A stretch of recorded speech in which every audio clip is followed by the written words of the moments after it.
Let us begin the long road of color grading in the Retouching series.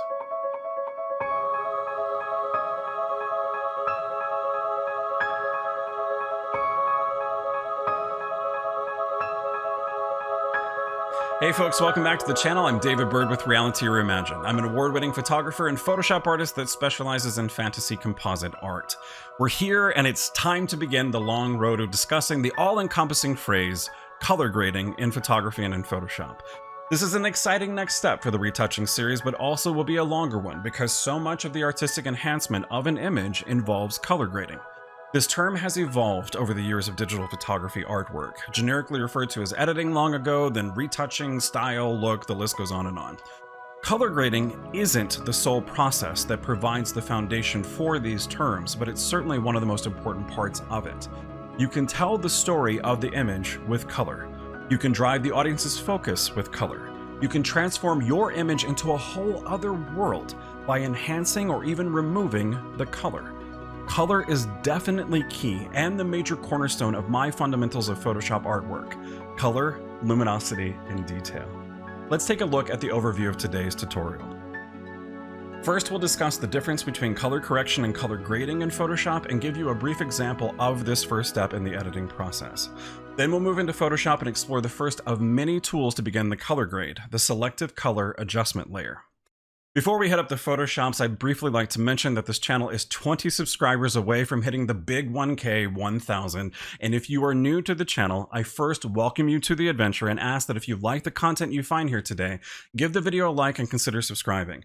New content debuts each week in photography and Photoshop education, and when you subscribe, make sure to hit the bell notification so you'll be shown that new content when you return to the YouTubes. So, enough with the chit chat, let's get to work.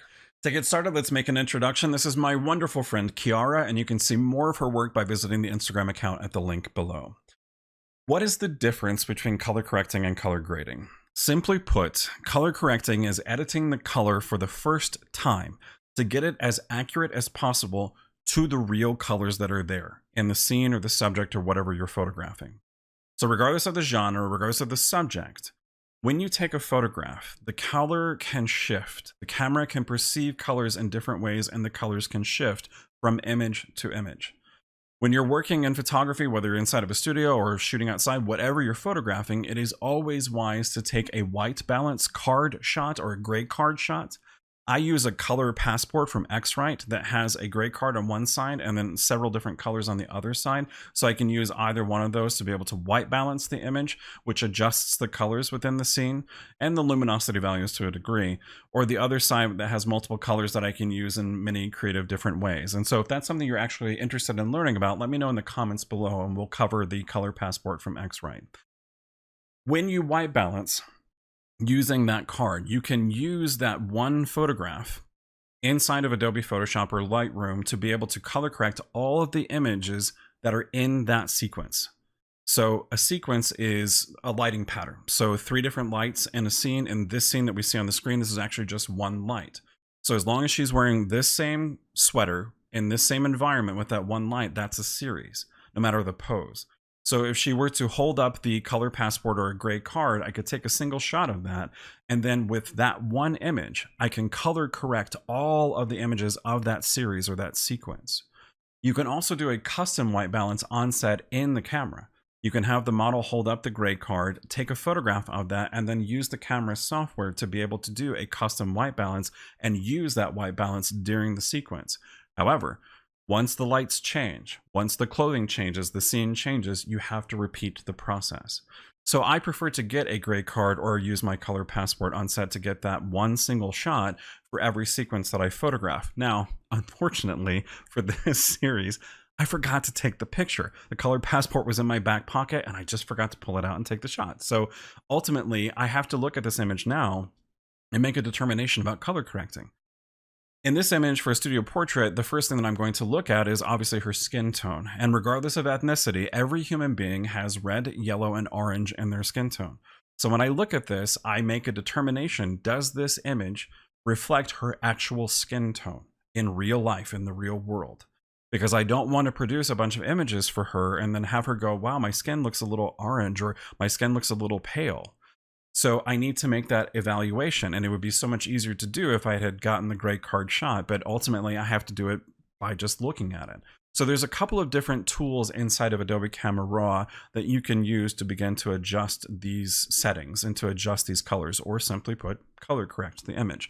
So let's take a look at them. First and foremost here, this is the white balance tool. So if we did have the gray card shot, we would use this tool, click it, and we would be able to correct the colors very quickly. The first tool that I like to look at is the Hue Saturation Luminance tab. And if you've seen any of the videos on this channel, you know that I love the Hue Saturation Luminance tab. So ultimately I can come into the saturation and I can look at red, orange, and yellow. Now, Kiara is wearing a red sweater against a red piece of seamless paper. So this is kind of a murder shot because it isn't just going to be the color red that's in this scene. It's oranges and potentially some yellows. Most of the time, orange is the strongest color that you will see in human skin tone. But let's take a look at the rest of the scene just to see how it's affecting it. So if I take the red slider all the way to the left, that's desaturating all of the red in the image. And as you can see, her skin is virtually unaffected. Of course, her lip color disappeared a little bit, and there is a bit of a shift, just a little bit, because there is a little bit of red in her skin tone. But obviously we can see that most of it is orange. And we can see that the sweater and the background have not turned completely gray. We have not removed all of the color because there is some orange in this scene as well. And if we take the yellows down, we can see that the yellow is also in her skin tone. So an image like this, where she's wearing a red sweater against red paper, don't forget to take the gray card, because my gosh, if I had to color correct all of these images, I would be in trouble. But thankfully I have to do it for this one because this is the one we're using today in the video. So being able to adjust the different colors to do it by guess or by eye or by visual judgment of what we see. As I look at her skin tone, I can say, okay, I do want to desaturate the orange just a little bit. I don't want her skin to be as warm and as vibrant because it isn't that way in real life. So I can pull down the orange just a tad. I can pull down the yellows. As we saw, it was in her skin tone. And of course, I can pull down the red just a little bit. But ultimately, it was the orange and the yellow that came into play in her skin tone itself. Something else that I want to mention, though, is that ultimately we're looking at a color, red, that can go two different ways on the spectrum. All colors can go two different ways on the spectrum. So when we look at red, if we start going toward the orange side of the spectrum or the color wheel, we're going to see a certain tone to the red, a certain color of red, because it's going to have that orange mixed into it. But if we shift the red toward the purple side, where we're essentially introducing blue into red, then it's going to have a varying tone. We can go to a red-orange, or we can go to a purple, which is the combination of red and blue on the color wheel. So as I look at this, I can also color correct, because I can look at it and say, the sweater was more of a maroon, not this rust color that we may potentially see in the image. So in this regard, I can come to the Hue tab and I can start shifting the reds toward the blue side of the spectrum, introducing that tone and returning the color, editing it for the first time, and returning the color to what it actually was during the photography shoot, or what it was in the real world. So making these subtle little adjustments, let's go ahead and pull the yellow down just a little bit more, and maybe the orange by one more point.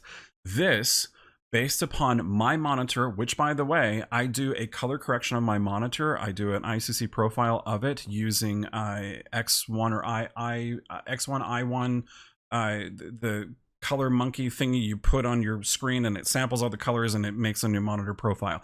That thing, that process, whatever that is, can't remember it. I do that every month, and I do it based upon the ambient light in my office. So what I see on this screen right now, this is what Kiara looks like. That's what that sweater looked like. That's what the paper looked like. So this is color correcting. I'm adjusting the color for the first time to be able to return it to what it's supposed to be.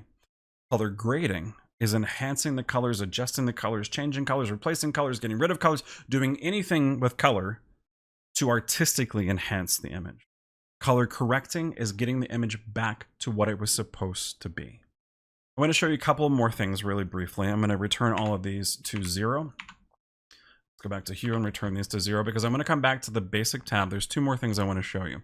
The temperature slider here. This should be familiar to most people who have used Adobe Camera Raw or Adobe Lightroom. If this is your first time stepping into these programs, no worries at all. Let's talk about this. So when the camera took the shot, the color temperature that it's perceiving, the shifts between yellow and blue, it's at a number here of 6150. So let's remember that number, 6150. Now I can start shifting the color back toward blue. Again, I'm essentially moving all the colors on the spectrum. So let's look at the reds. The reds are starting to go back toward that blue side, which is making them more purple, more maroon. I can shift it by reducing the temperature. So now we're at 5650. As I look at this, I see the sweater and the paper and everything looks good. But when I look at her skin tone has too much blue into it. I can see it. It doesn't quite look the way it really does in real life. This looks just a little too, just off. So changing this temperature going too far, that's introducing a problem. Let's go back to 6150.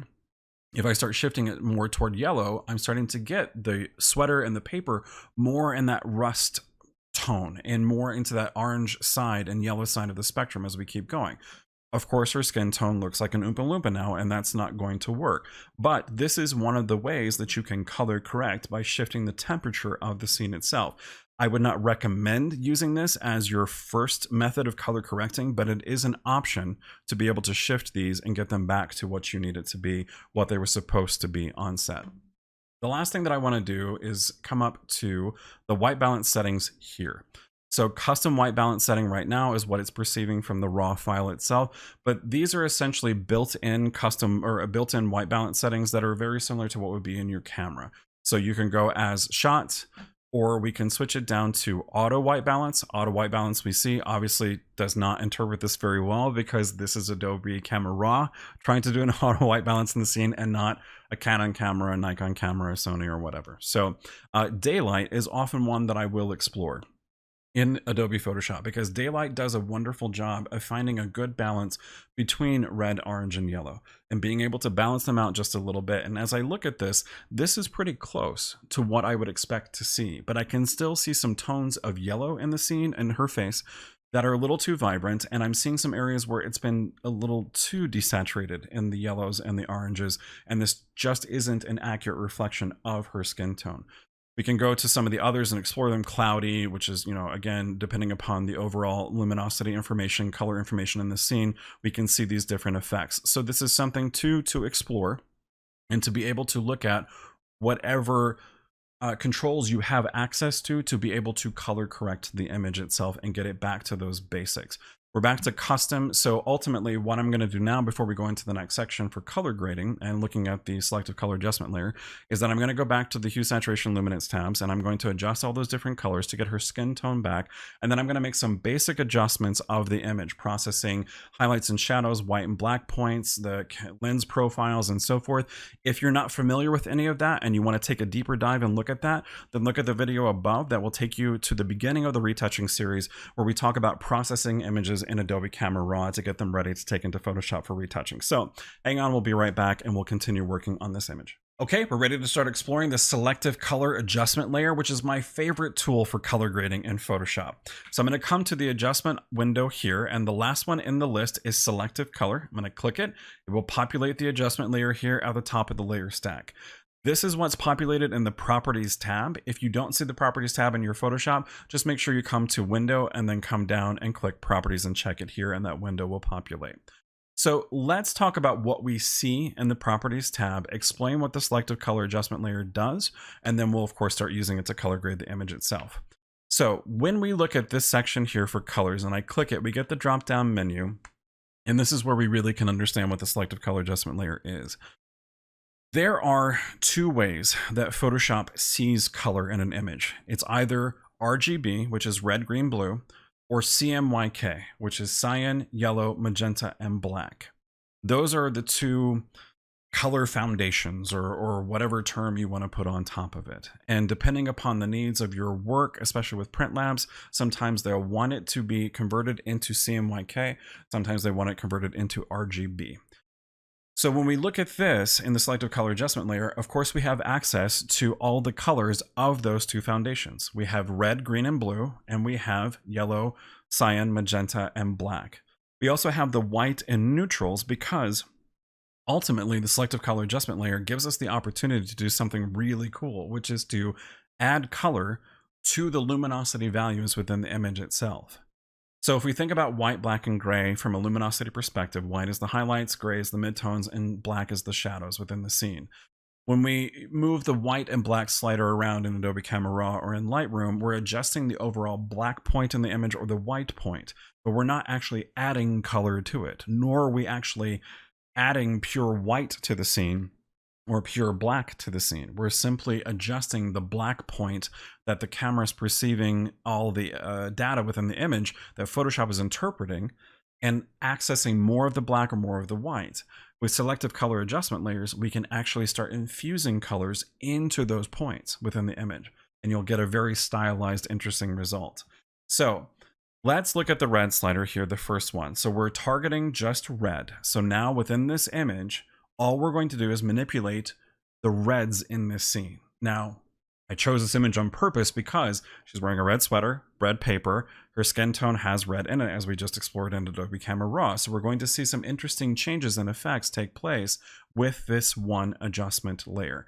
So once we've targeted the red foundation within the selective color adjustment layer, if we look at the controls now, it says cyan, magenta, yellow, and black. But really what it needs to say on this side is red, green, and blue. And it needs to say cyan, magenta, yellow, and black on this side. Because if we take this slider and move it to the right or to the positive, we're increasing the amount of cyan that is seen just in the reds within the image. The cyan is that light blue, teal, turquoise color. If we take it to the left into the negatives, we're increasing the amount of red that is seen within the reds within the image. So therefore, as we take it all the way to the left, you can see the reds in the scene are becoming way more vibrant because we're essentially taking the red foundation and increasing the amount of red that is inside the red foundation. I know that can seem confusing, but let's return it back to 0. If we come to magenta, if we take it to the right, we're increasing the amount of magenta. So we're starting to get more into that purple tone that we had talked about in Adobe Camera Raw. But if we take it to the left, we're increasing the amount of green that's in the image because again, red, green, and blue on this side, cyan, magenta, yellow, and black on the other side. And adding green to this looks gross, so we're not going to do that. We're going to take it back to 0. Yellow, if we take it to the right, we're increasing the yellow, and this is kind of returning the image back to what we just saw in Adobe Camera Raw before we color corrected. So you can use a selective color adjustment layer to color correct the image for the first time. It's not something I prefer to do because I like to process the image in Adobe Camera Raw. If you're a Lightroom user using the Develop module, I would color correct first before I start enhancing the color by color grading it, if that makes sense. So in this case, that is a way to color correct, but it's not my preferred method.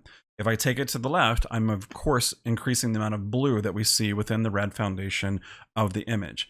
So from a color grading perspective, from a way to adjust the colors to artistically enhance the image, if I wanted the background to be more purple, but I wanted her sweater to be more of that maroon, more red tone, I can use a selective color adjustment layer and take this slider to the left and introduce more blue into the scene. Is that a correction? No, because we've already corrected the existing colors that were real during the time of photography on set. I'm now color grading the image. I'm altering the color to produce an artistic result. So I can use this slider here to do all of that. And if we come down to the black slider, we're essentially increasing or decreasing the black point just within the reds within this image. Now, since this red image is consumed with a lot of red, we're going to see a pretty significant change. So if I take it to the right, I've made everything a little bit more deeper in tone because I've increased the black point within the image of just red. If I take it to the left, everything gets a little bit brighter because again, I'm decreasing the amount of black that's in just the reds of this image.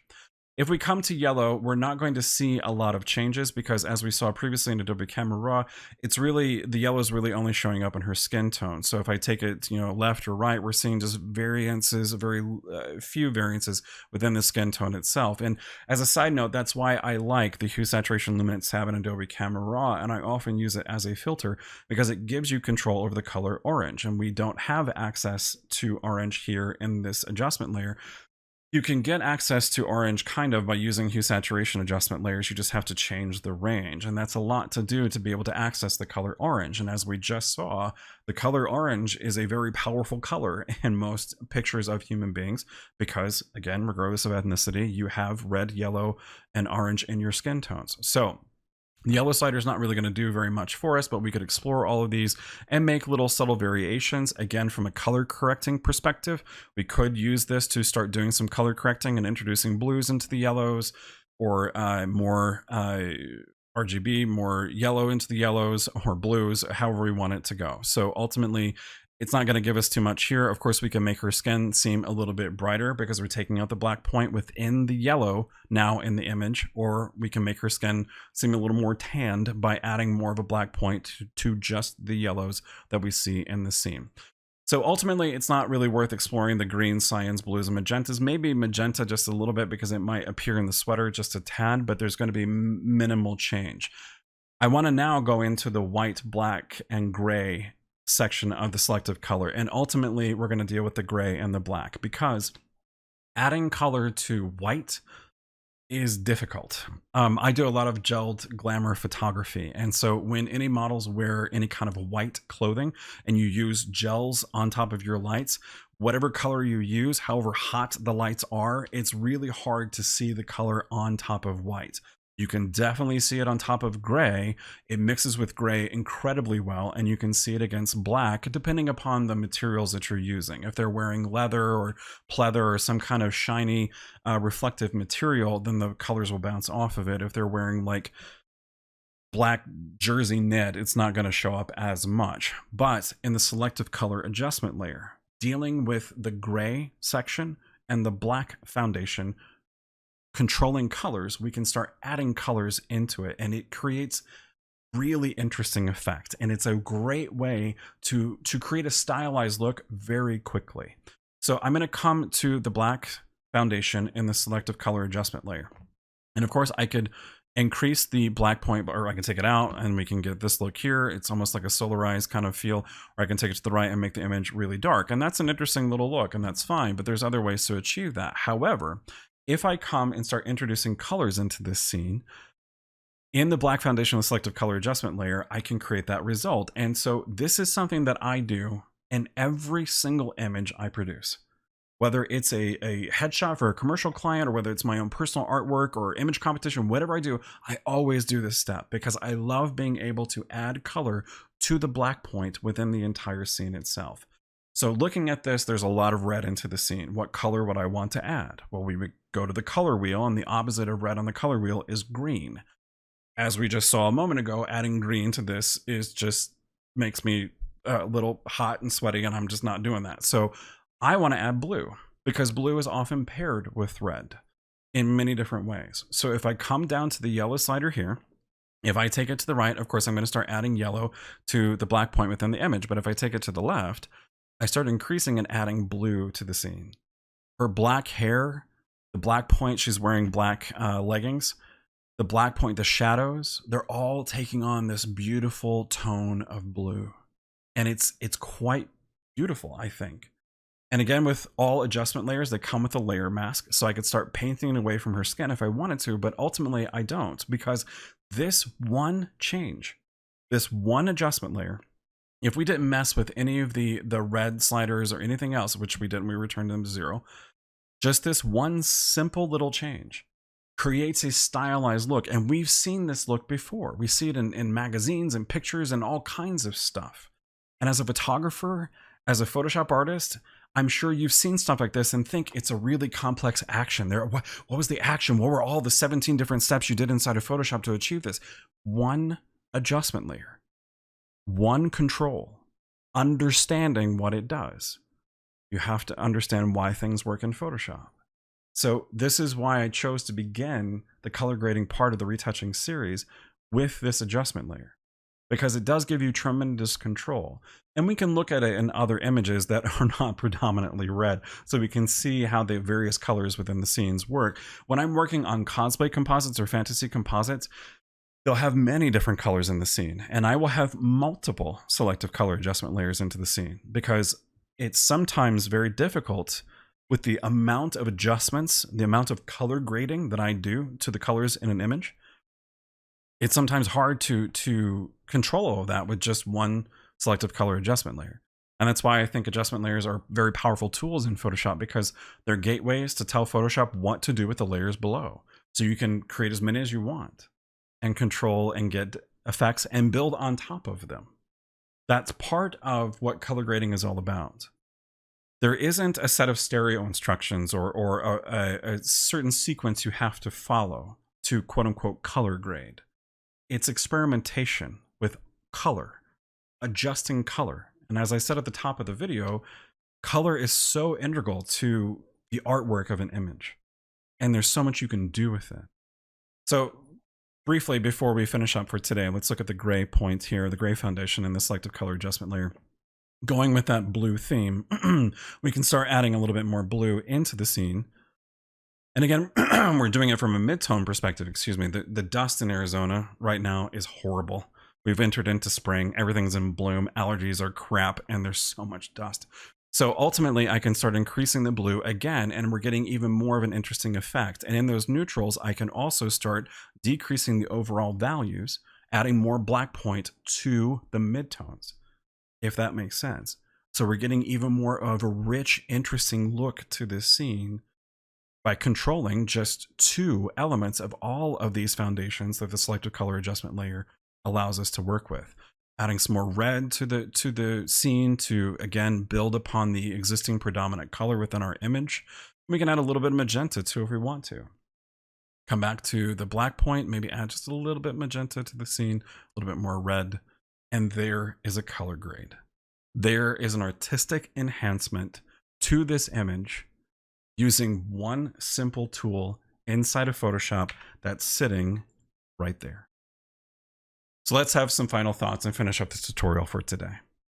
Throughout the retouching series, I've been saying things like subtlety is key inside of Photoshop, or you have to understand why things work in Photoshop. And of course, those have been applicable to whatever I was talking about in those videos, but it is so applicable now as we step into the realm of color grading.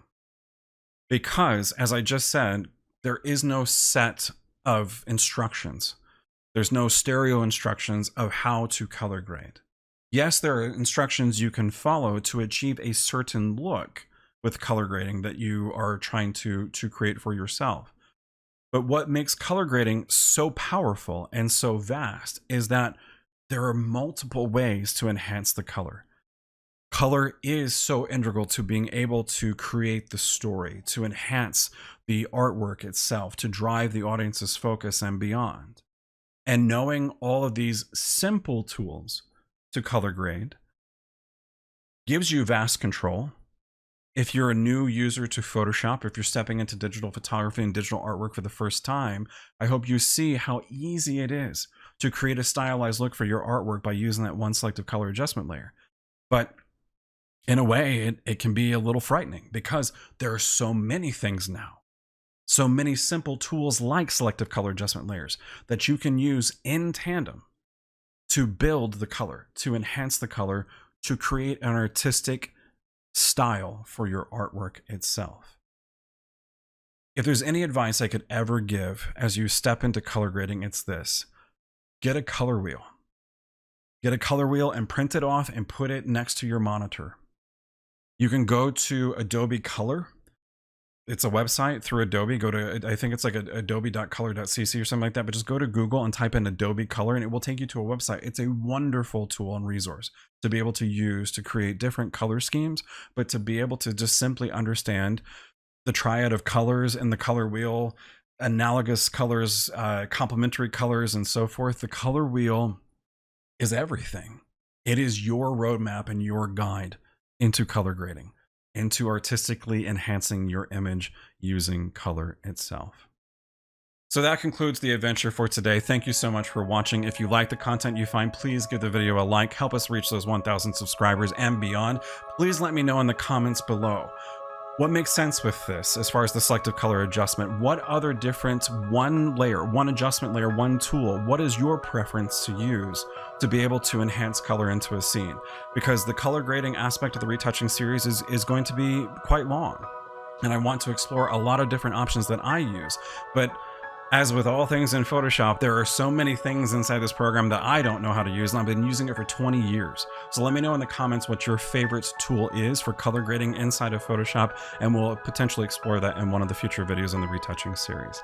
Thank you again for watching, and until next time, I will see you out there in the world of Photoshop.